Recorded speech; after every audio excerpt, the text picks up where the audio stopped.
How to export a project file in CapCut. So in this video, I'll show you step by step. So for this video, as you can see now, after you finish editing your video, now you want to export. So before you tap on the export button, there is one thing that you have to do. If not, you make a mistake. That's it. Now, as you can see now, I have now so many clips. So as you can see now, I must now even like scroll to right to see in the end of my clip. So you don't have to do that. Before you export your video, make sure you tap on this option, zoom to fit. So after you tap on the zoom to fit, now you'll be able now to see all your clips and all your audios, as you can see now, are all aligned in this place. But most of the time, I advise you to tap on this, as you can see now, this full screen to review your video. After you review your video, there is no any mistake in your. From there, you can tap on this export button. So after you tap on update here, it will ask you to type in a name of your project. So give it a specific name.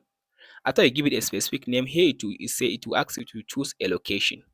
So after you tap on this, now go ahead and choose a specific location on your desktop or a folder that you just specify for the project and tap on this select button. So from this option resolution, so now make sure to tap on this resolution. So you can go ahead now and choose up to 4K resolution or 2K. But if you choose 4K or 2K, it will take you longer to export the video, but your video quality will go higher. So as you can see now, for this video, I'll just go with this 1080p. It's okay for my video. After that, you can just tap on this format button. Make sure to choose MP4, and then you can just tap on this export from there. So if you tap on this export button from there, your CapCut project will start exporting to your desktop that you choose. And that's it, guys. Be sure to like and subscribe. Thanks for watching.